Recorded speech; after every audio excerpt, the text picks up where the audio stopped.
এবার তুমি খুশি হয়েছো তো? বাহ, খুব সুন্দর। এতদিন পর তুমি আমার কথার মতো একটা ভালো কাজ করেছো। এটা আমার তরফ থেকে তোমাদের বিয়ের গিফট। ওগো মা। থাক মা থাক, তোমরা অনেক সুখী হও। পাপা, এটা কে? আজ থেকে আমিই তোমার মা। এখন থেকে তুমি আমার কাছেই থাকবে। কি থাকবে তো?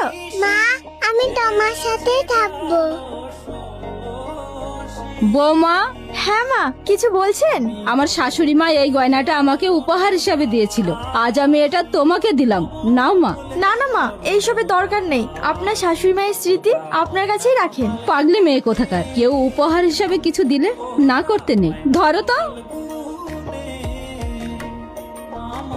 আর এই চাবিটা রাখো, এতদিন সংসারের সব দায়িত্ব আমার ছিল, আজ আমি তোমার হাতে তুলে দিলাম। না না মা, এত বড় দায়িত্ব আমাকে দিয়েন না। আপনি গুরুজন মানুষ, আপনার কাছেই রাখেন। আরে মা এত করে বলছে, নাও না।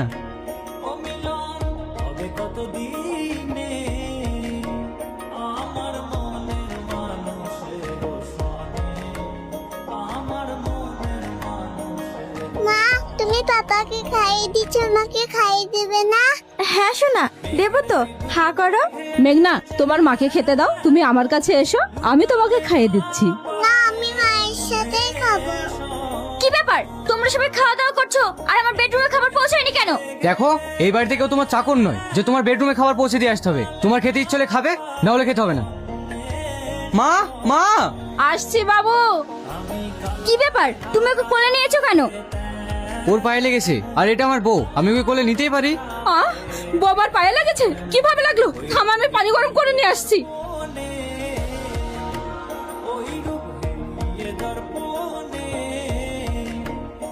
কি হচ্ছে এটা? সবসময় দেখে না তোমাদের এই লাইলা আমাদের ফ্রেন্ডটাকে আমার সহ্য হচ্ছে না।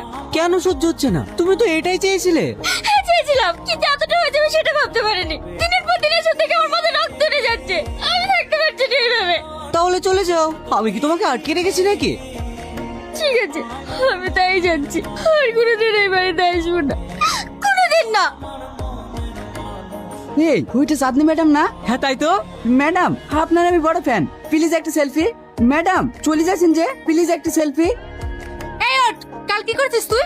এই দেখ, সবাই আর ফলো করে দিচ্ছে, ফেসবুক থেকে মনিটাইজেশন অফ হয়ে গেছে, এবার আমাদের ইনকাম হবে কি করে? তো আমি কি করব? পাবলিক প্লেসে খারাপ ব্যবহার করেছে তাই ওকে মেরেছি। মেরেছো, খুব ভালো করেছো। এবার শ্বশুর বাড়িকে দাসত্ব করে করো গা। আমি আর তোমাকে এই বাড়িতে রাখতে পারবো না।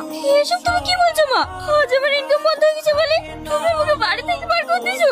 হ্যাঁ, তুই তো সবই জানিস। তোর বাপ ইনকাম করতে পারতো না বলে তাকে আমি ডিভোর্স দিয়ে দিয়েছি। আর তুই কি করে ভাবলি তুই ইনকাম করবি না, তোকে বসে বসে খাওয়াবো? তুমি এত বড় কথা বলতে পারলে? আমি তোমার